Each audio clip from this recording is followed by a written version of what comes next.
Alléluia.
à nos oppresseurs. Unité. Il est Seigneur, il est plus haut, il est fort, il est puissant. Et nul n'est comparable au Seigneur.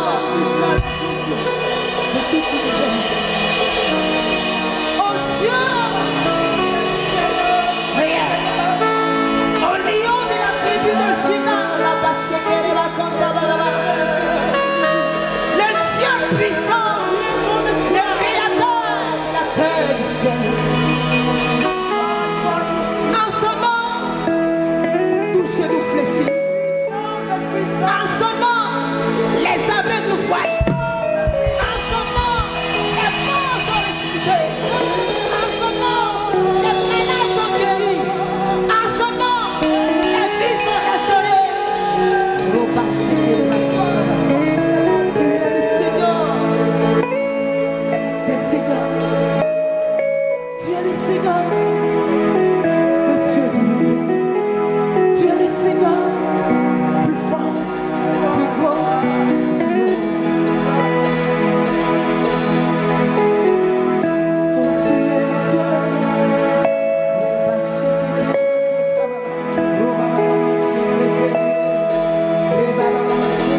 Le premier aspect,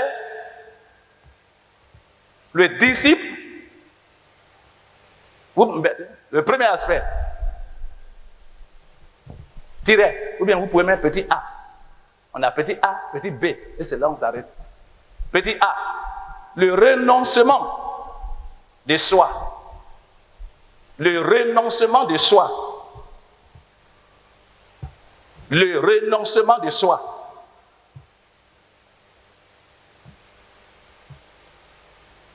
Le renoncement de soi.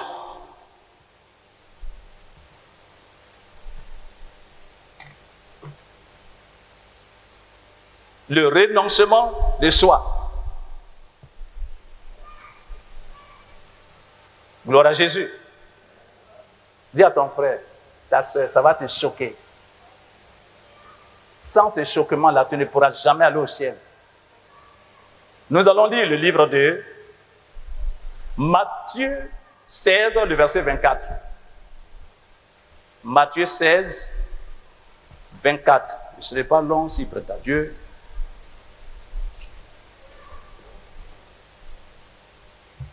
Gloire à Jésus. Je lis la parole de Dieu. Matthieu 16, verset 24.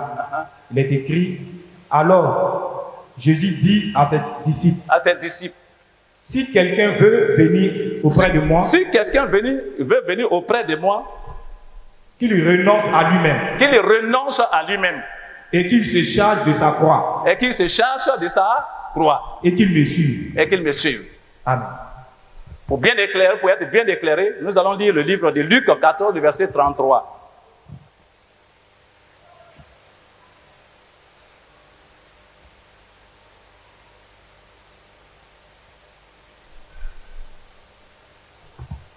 Luc 14. Ça va ensemble, hein? C'est la même chose. Luc 14, verset 33. Il est écrit, ouais. Ainsi donc, quiconque d'entre vous, quiconque d'entre vous ne renonce pas à tout ce qu'il possède, voilà, ne renonce pas à tout ce qu'il possède, ne peut être mon disciple. Voilà. Gloire à Jésus.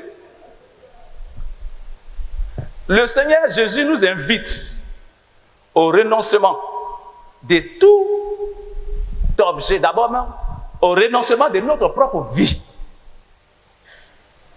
Ça veut dire quoi? Renoncer à ta propre vie, c'est-à-dire abandonner ta vie dans la main du Seigneur.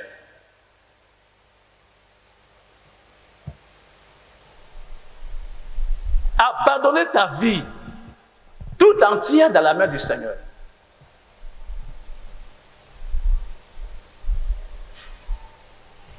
Gloire à Jésus.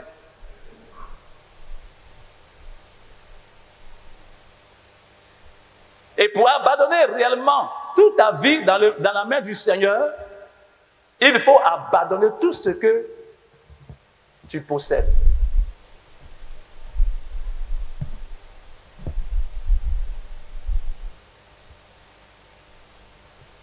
Donc le Seigneur Jésus nous invite au renoncement de tout objet ou bien matériel pouvant être une entrave, un obstacle dans notre adoration avec notre Dieu ou dans notre communion avec lui.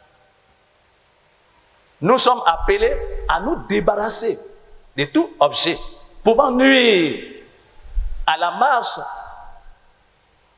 du disciple que nous sommes.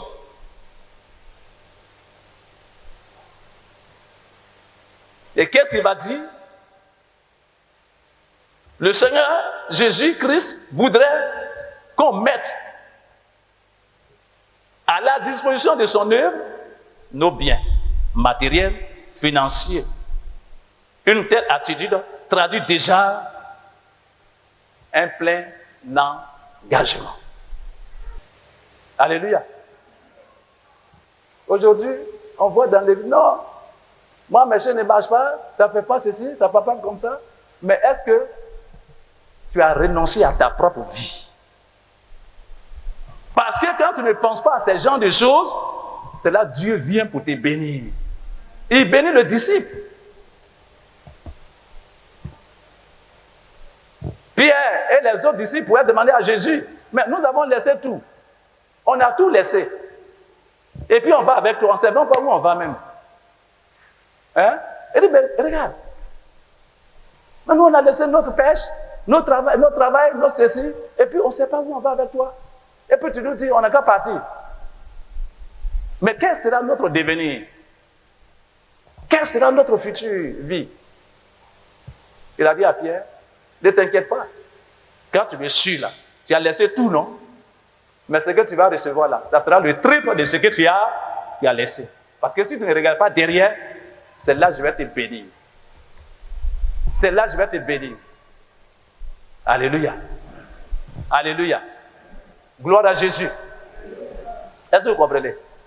Donc il faut renoncer. Un disciple qui se dit disciple de Christ doit renoncer à sa propre vie d'abord et puis abandonner ce qu'on appelle le matériel, l'argent. Quand on dit abandonner, ça veut dire ne pas mettre son cœur sur ça. Il faut mettre ton cœur sur le Seigneur. Ça fait un. Qui peut le faire?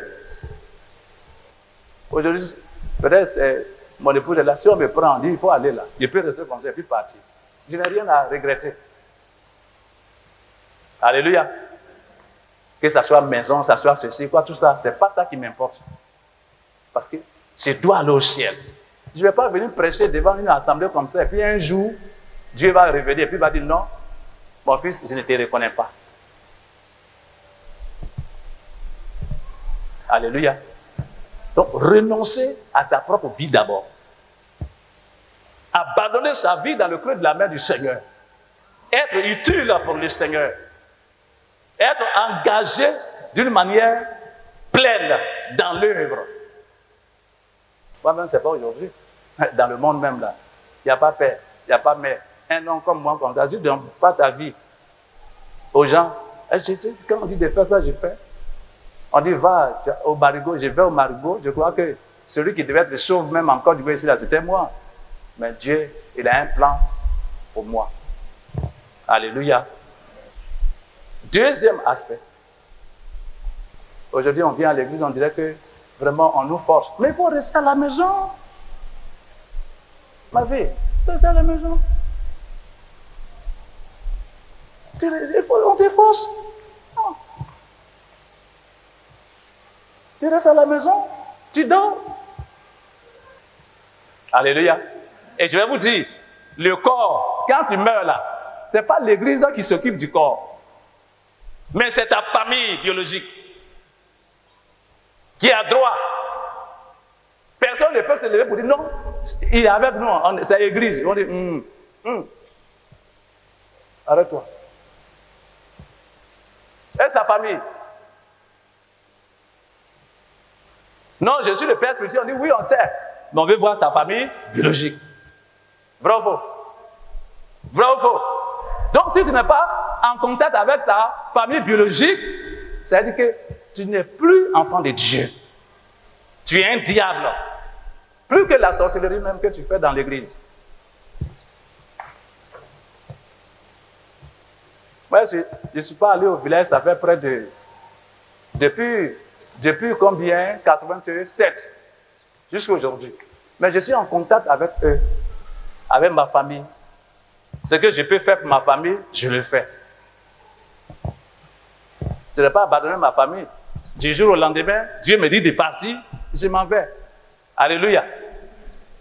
Je m'en vais. Peut-être tu as dit non, tu n'as pas maison au village. Ce n'est pas ça qui est important. Si tu meurs là, tu as laissé maison là pour aller. Tu es allé où ça? Il y a d'autres qui disent non, je vais construire une maison là comme ça. Si ils meurent, quand ils vont venir, ils vont dépouiller tout ça. Ce sont des histoires. Alléluia. Si tu veux construire, il faut construire. Moi je marche selon l'Esprit de Dieu. S'il me dit demain là, va, tu vas construire, il me donnera les moyens pour aller construire. Rien n'est encore tard avec le Seigneur. Dis à ton frère, ta soeur, le dépouillement. Le dépouillement. Dieu veut que tu te dépouilles. On va lire le livre de Exode 33, le verset 1 à 6. Le Seigneur ordonna à Moïse, en route, quittez ce lieu. toi et le peuple que tu as fait sortir d'Égypte, et allez dans le pays que j'ai juré à Abraham, à Isaac et à Jacob de donner à leurs descendants, c'est-à-dire les descendants. J'enverrai mon ange pour vous guider. Je chasserai les Cananéens, les Amorites, les Hittites, les Périsites, les Havites, les Hivites et les Jébusites. Vous pourrez alors pénétrer dans ce pays qui regorge de lait et de miel. Mais je ne vous accompagnerai pas moi-même, rebelle comme vous l'êtes. Je risquerai de vous exterminer en chemin, c'est-à-dire de vous tuer. Lorsque le peuple entendit ce message menaçant, alléluia, alléluia, il faut dire amen, parce que c'est menaçant. Et il faut que le peuple soit menacé. Alléluia. Gloire à Jésus. Donc, lorsque le peuple entendit ce message menaçant, il s'en affligeait. Le verbe affliger, au passé simple ici. Plus personne n'osa porter ses parures. Le Seigneur avait en effet ordonné à Moïse de dire aux Israélites de sa part, vous êtes tous des rebelles.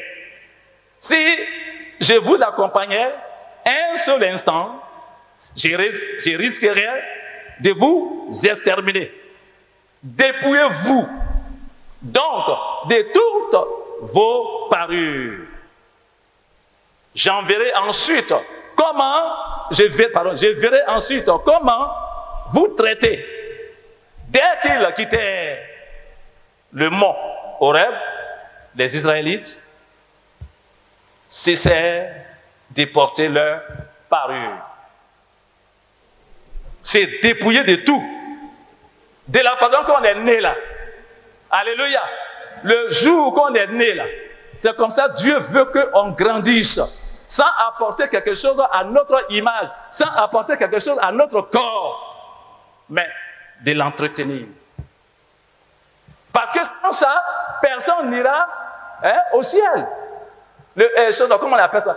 Canaan, c'est notre ciel. Canaan, c'est là où on va pour être béni. C'est là les Israélites partaient. Mais Dieu a dit à Moïse, il faut leur dire, doter leur parure. Qu'est-ce qu'on appelle parure? C'est les ornements, c'est qu'on porte boucle d'oreille, quoi, tout ça là. Hein? Et quand on dit ça, le plus, non, si c'est comme ça, je vais partir. C'est maintenant, aujourd'hui là, il faut partir.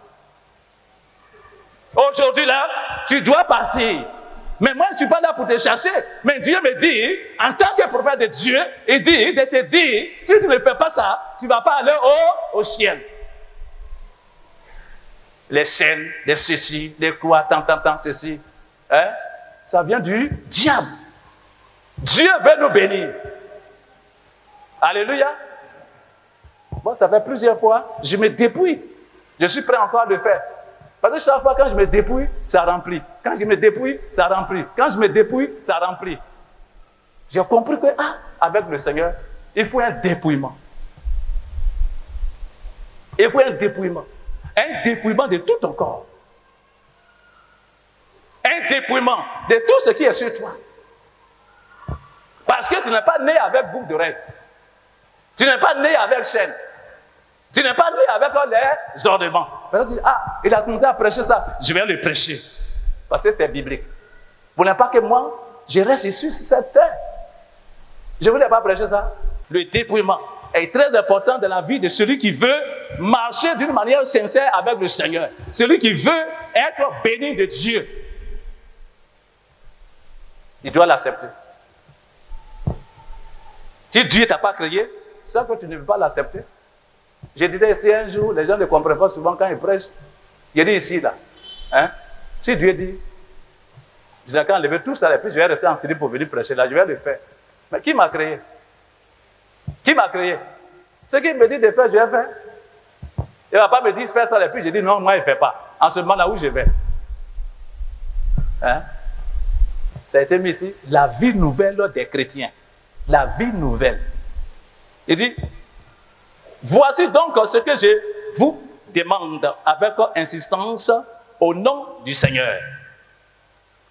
Ne vous conduisez plus comme les païens, que leurs pensées mènent au néant.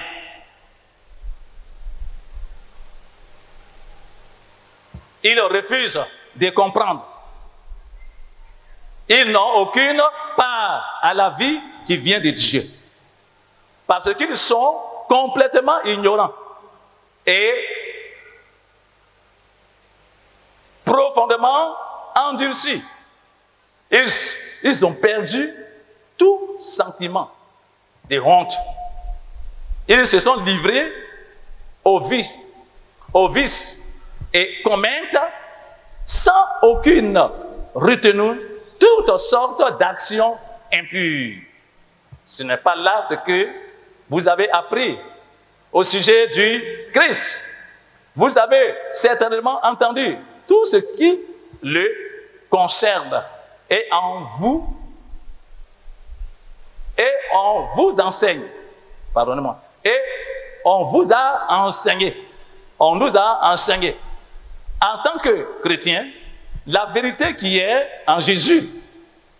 Vous devez donc, en renonçant à votre conduite passée, vous débarrasser de votre vieille nature que ces désirs trompeurs mènent à la ruine. Il faut vous laisser complètement renouveler dans votre cœur et votre esprit. Revêtez-vous de la nouvelle nature. Créée à la ressemblance de Dieu et qui se manifeste dans la vie juste et sainte, qui inspire la vérité. C'est pourquoi rejetez le mensonge, que chacun dise la vérité à son prochain, car nous sommes tous membres d'un même corps. Alléluia. Alléluia. Ici, ça c'est point de ça. Quand ici, comme vous avez cette Bible, il y a des gens qui n'ont pas peur. Hein. Quand ils viennent auprès de toi, ils vont mentir. Mais tu mens à qui? Tu mens à Dieu. Ici, voilà. Il dit, voici donc ce que j'ai dit et ce que je déclare dans le Seigneur. C'est que vous ne devez plus marcher comme les païens qui marchent selon la vanité de leurs pensées. Ils ont l'intelligence obscurcie. Ils sont étrangers à la vie de Dieu. À cause de l'ignorance qui est en eux, à cause de l'endurcissement de leur cœur. Ayant perdu tout sentiment, ils se sont livrés à la dissolution pour commettre toute espèce d'impureté jointe à la cupidité. Mais vous, ce n'est pas ainsi que vous avez appris Christ. Si du moins vous l'avez entendu, et si, conformément à la vérité qui est en Jésus, c'est en lui que vous avez été instruits à vous dépouiller à l'égard de votre vie passée, du vieil homme qui se corrompt par les convoitises trompeuses, à être renouvelé dans l'esprit de votre intelligence et à revêtir l'homme nouveau, créé selon Dieu dans une justice et une sainteté qui produit la vérité. C'est pourquoi renoncez au mensonge, que chacun de vous parle selon la vérité à son prochain, car nous sommes membres les uns des autres.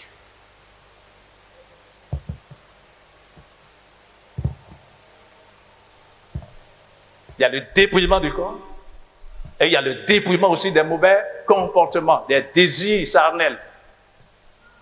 Nos pensées qui ne sont pas la gloire de Dieu. Nos pensées qui ne reflètent pas ce que Dieu veut. Alléluia. Ces gens de personnes-là, Dieu les met dehors. Dehors.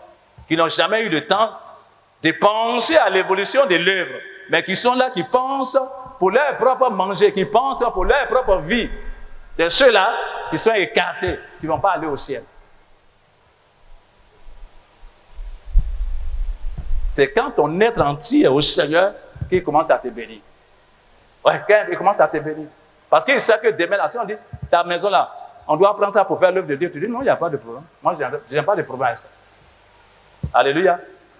Si on dit, bon, ta voiture là, ça sera au service de Dieu, on dit, non, prenez. Ça ne me dit rien. Mais ils ne savent pas que quand tu fais ça là, c'est là que Dieu renouvelle ça. Les gens sont accrochés à l'argent, sont accrochés à temps, ils sont accrochés à ceci. Mais c'est difficile. Alléluia. Alléluia. C'est difficile. Si tu as abandonné ta vie, tu as renoncé à ta propre vie, renoncer à ta propre vie, un dépouillement en toi, c'est terminé. Tu deviens disciple de Dieu. Et tu deviens une source de bénédiction. Alléluia. Parce que tu es collé au Seigneur. Tu es relié au Seigneur. Tu touches la vie du Seigneur. Et Dieu aussi touche ta vie. Il est temps, sa main triomphante sur ta vie. Alléluia. Alléluia. Gloire à Jésus. Bien-aimés, je ne serai pas long. Voilà ce que je voulais partager ce matin avec vous. Pour que vous sachiez que sans le renoncement, tu ne vas pas aller au ciel. Sans le dépouillement, tu ne vas jamais aller au ciel.